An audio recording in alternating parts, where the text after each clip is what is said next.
everyone. Hello and welcome in to the day after Dallas. This is your comments, my reactions, our video. This is our small collaborative project here on our small corner of Vikings internet. Yesterday in the post-game video following the Minnesota Vikings 20-16 loss to the Dallas Cowboys led by Cooper Rush, I told you to leave a comment, ask me a question, make a statement, whatever you wanted to say, and we would try to feature that in today's video, which is the day after Dallas. So yesterday's post-game video, I just got to say thank you, because that was probably the best that a post-game video I've ever made has done. We got tons of views, we got tons of likes, we've got probably the most comments on any video I've ever had in the 2 years that I've doing this. So I think that it doesn't speak to my content recreation. I think that speaks more to how frustrated this fan base is, because I know myself was just going anywhere I could yesterday to hear what everybody had to say, to, sort of get together with Vikings fans and just vent our frustration at this team for being 3-4 at this point in the season, after an offseason where we were like, okay, maybe everything is fixed. They've brought in some veterans. They're addressing the run defense. Maybe this will be good. And it's not. We're just circling back to the same problems, and it's just getting worse by the day. Speaking of getting worse by the day, if you're here for the Danielle Hunter news, where he will be lost for the season due to a torn pec, click through the channel, go to the Vikings 2021 playlist. You will be able to see that video that I uploaded a couple hours ago, talking in depth about Danielle Hunter and the massive, devastating loss that is for this Vikings defense going forward. So, having said all of that, let's get into your comments. I obviously can't pick everyone. It would take too much time. So I'm going to try to work everybody in that I can. I got a lot of new faces today. So thank you for leaving your comments, and subscribe if you haven't. Maybe you'll get in the video next week following the Ravens game. So let's kick things off. These are your comments, my reactions, our video. We begin with Tom Walsh, who says, do you think that it is trade time, clear out a few bodies, and collect a few draft picks? I posted on Twitter today, by the way. If you don't follow me on Twitter, please do that, at Skolhio, same way it's spelled here, just for more like in-the-moment reactions, and I'm trying to post more frequently on that account. But I said earlier today on Twitter that I don't know if there's a good answer for what the Vikings are supposed to do at the trade deadline, which I believe ends at 3 or 4 p.m. Eastern tomorrow. So there's already been some wheeling and dealing happening around the league. Von Miller got traded to the Ravens today. There was another minor trade that didn't really gain any attention. I forget what it was. Apparently Landon Collins is available for trade according to the Washington football team. So I don't know. I don't think that the Vikings should be buyers. They definitely can't go out and just get one player to fix all of this stuff. And I think they need to hang on to the draft capital that they currently have, because this team is desperately going to need an influx of youth here in the near future, i.e. next year. As far as moving salaries and dumping salary, some of the contracts that we currently are sitting on are going to be hard to do that, because we're going to incur a lot of dead money. So the dead cap hit is going to be tough to work around. So I've seen some people suggest trading Kirk Cousins to the Saints because Jameis Winston has been lost for the year to a torn ACL. That's a good idea in theory, but we would need to work out some kind of Brock Osweiler style trade in order for them to pay a large portion of that contract, so that we are not, crippling ourselves with the dead cap hit. If there was a way to just shrink it down to maybe like $10 million, I think you could eat $10 million. But as of right now, there doesn't look like there is a lot that can be solved or even done on the trade market come tomorrow, other than just maybe dumping a couple of contracts like, I don't know, Nick Vigil, Sheldon Richardson. There's a couple of names that you could throw out there, but nothing exciting. Next comment comes from Eric Hare. They say, if we do fire Zim, who is the intern? Do we fire Baby Zim? Ziggy and company put themselves between a rock and a hard place, and couldn't have said it better myself. They have definitely pigeonholed themselves into riding it out for the rest of the season with this coaching staff. And that is my biggest complaint that I've been going on for a couple of years now, is the nepotism. Because as they have accurately pointed out, if you fire Mike Zimmer, you are also probably firing his son, Adam Zimmer, who is a co-defensive coordinator. And then what is Mike Zimmer going to do with Clint Kubiak? Clearly, he's not the man for the job, and he needs to go. But is he going to fire his best friend's son, or one of his best friend's sons? I think that Gary Kubiak and Mike Zimmer are still on pretty good terms with a pretty good relationship outside of work.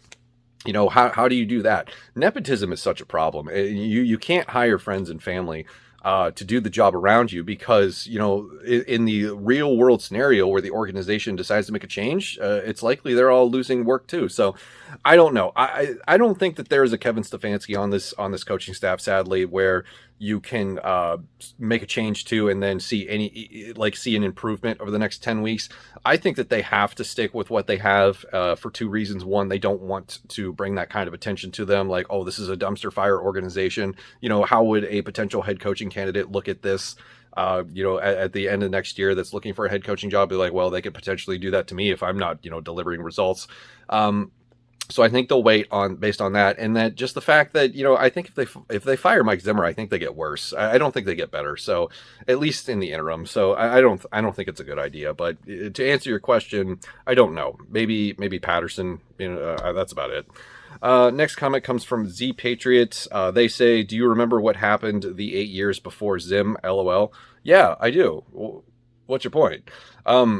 I remember all of the bad times before Zim. Are you witnessing what's going on right now? What is the idea that people think that, consistently doing the same things over and over is going to yield different results? Is that not the definition of insanity? Mike Zimmer's had 8 years and it's just been the same thing. He makes the playoffs in even number years or odd number years, and he misses them in even number years. And we have 2 playoff wins to show for all of that. I don't get this. I don't get this argument. And I see the same thing with this as it relates to making a change at quarterback, because everybody's like, Kirk Cousins is the best that we've had since Brett Favre or Dante Culpepper. How do you want to go back to Christian Ponder and Tavares Jackson? Listen, you have to. It's the way that this works. Kirk Cousins can't play football forever. He's 33 years old. He probably has 5 years left in this league. And it's just, we've had him for 4 and it's yielded no results. And people want to say like, oh, look at his statistics. He's a great football player. He has game-winning drives this year. He's played really well. Those are all true things. But at the same time, with the size of his contract, you should be buying wins, not statistics.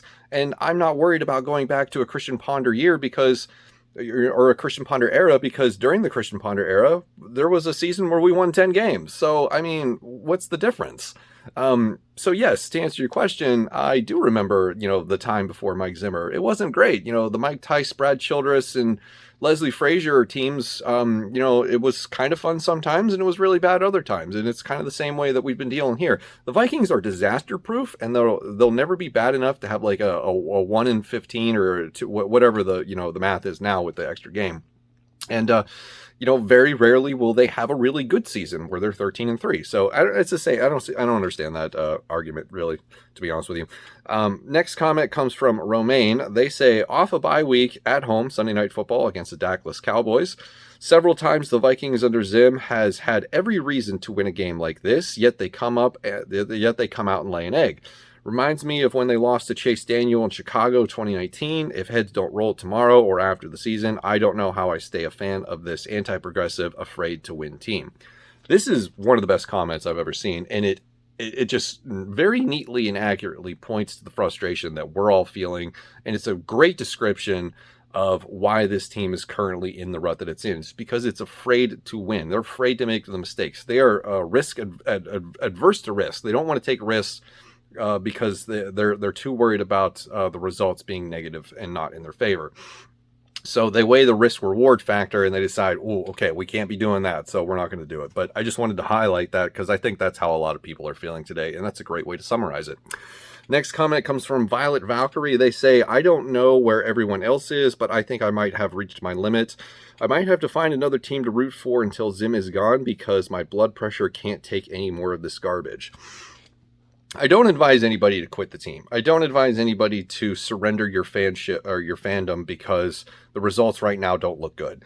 And I say that as somebody that lives in the market where a lot of people here are fans of the Cleveland Browns. They have stuck through the worst of times, that like shit we can't even imagine. We can't talk about, having a team that we're so disappointed in, because they have lived through the worst of the worst since this team came back in, I believe it was 1999.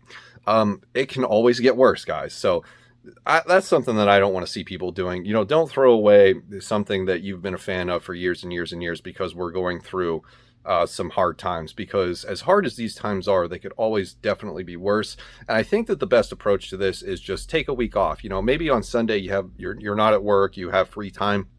do a different project.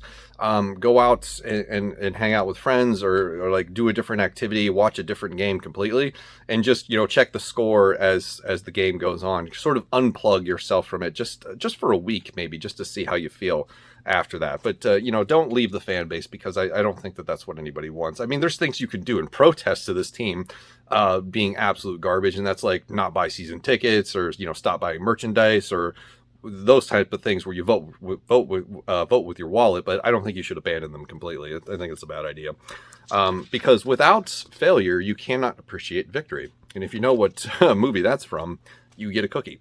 All right, next comment comes from Gap. They say a defense that isn't really that good. They're quoting me. Many laughing, crying emojis.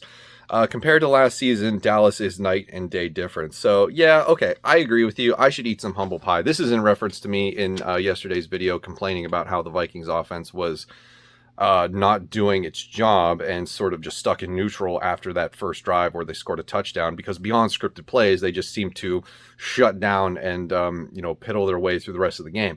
So yeah, I need to give more credit where credit is due. And that is, you know, this is me here right now saying that the Cowboys defense did its job yesterday. They shut down one of the best wide receivers in the NFL. As much as I feel like it's the Vikings' fault that happened, we still have to give credit to the Cowboys for game planning a situation where they forced Kirk Cousins to look away from Justin Jefferson for the entirety of the game beyond 2 targets, and then make him check down more than he ever has. Because I believe his air yards yesterday were like 6.7, which was 31st in the NFL. That might be his overall for the year, but I saw that statistic yesterday and it really jumped out at me.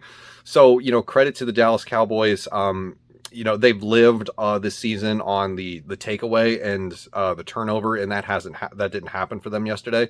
They still managed to win a game. They gave the Cooper Rush a chance at the end, and that's really all you can ask for. So despite them, you know, sort of being screwed by the refs on that one drive there towards the end, and then, you know, tempers flaring, and then getting into more penalty trouble, and sort of trying to gift the game away to the Vikings, they overcame that, and they did what they needed to do to win the game. So yes, this is me giving credit to the Cowboys for a job well done.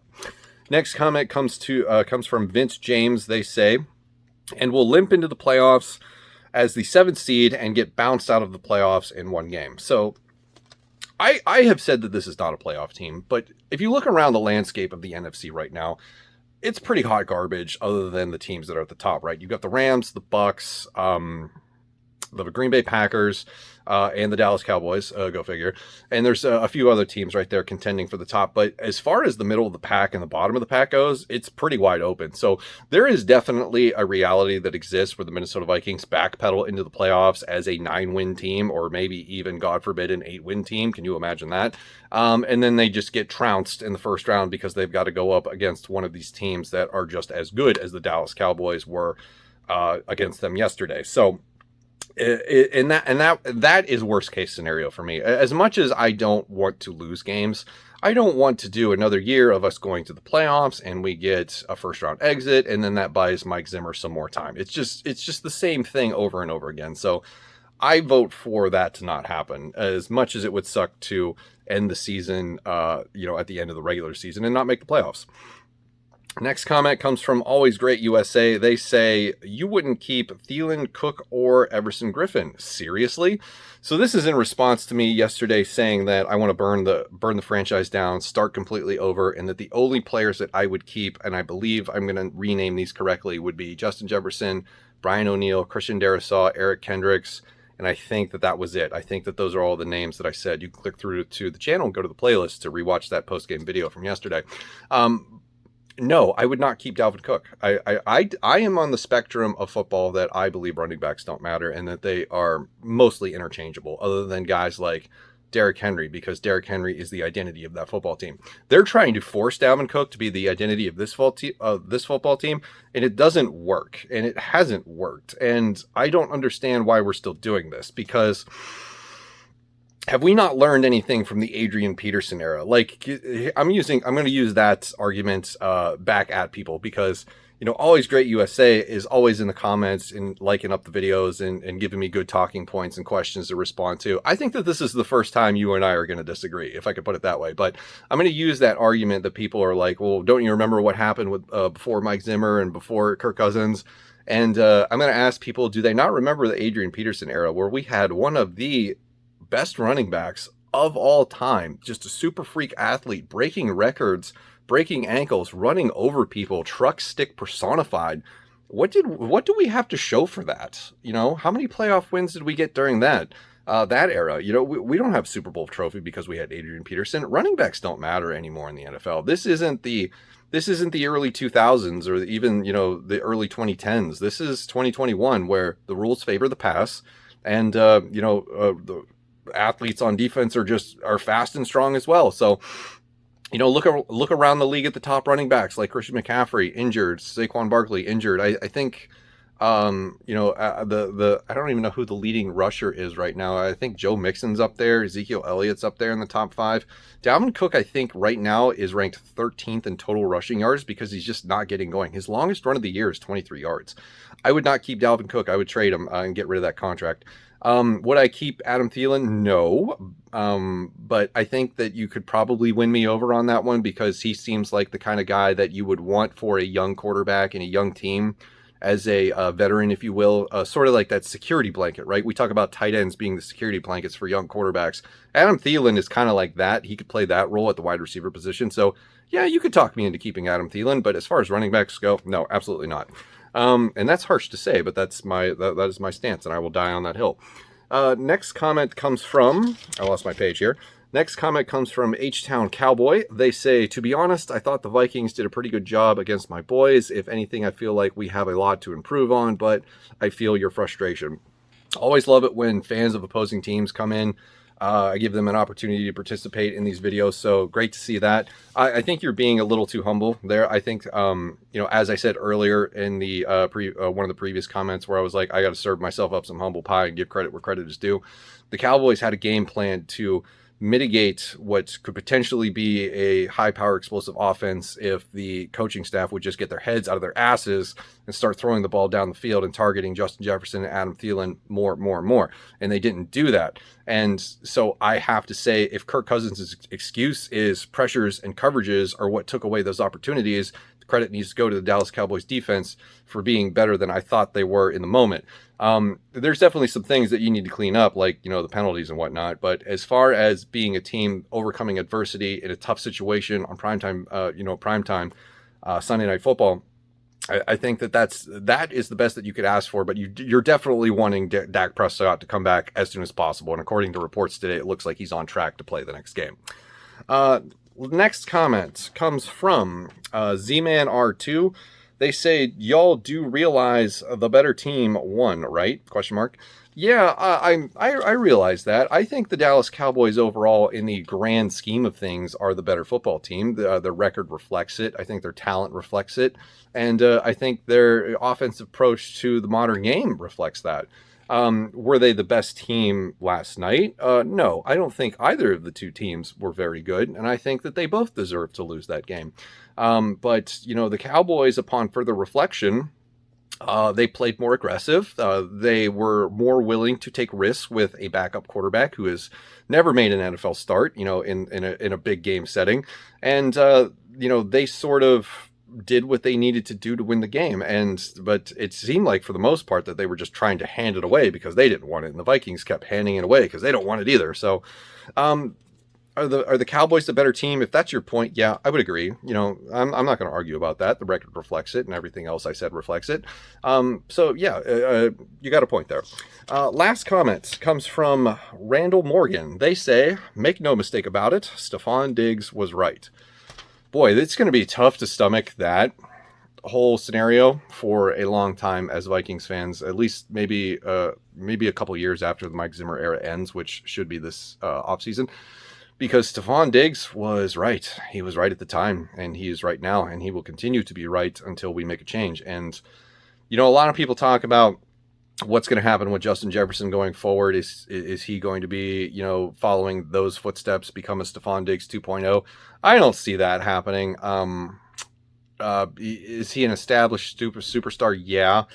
But I just don't see that. Justin Jefferson seems like a completely different person in terms of personality and the way he handles himself compared to Stephon Diggs. So I don't know if that's going to happen. I mean, he could definitely hold out, demand a shit ton of money, but I don't think he's going to come in and demand a trade. I'm going to do a video later this week and talk about potential mutiny happening or brewing between players and coaching staff based on some tweets from that one agent that popped up last night. So I don't know, maybe that's the thing, but I don't think that's going to happen. But at the end of the day, Stephon Diggs was right. This team is not where it needs to be in order to be, reaching the top of the ladder in the NFL towards the Super Bowl, which is the ultimate goal. So credit to Stephon Diggs for seeing the writing on the wall when the rest of us were blind to it, I guess. So that's going to do it for me.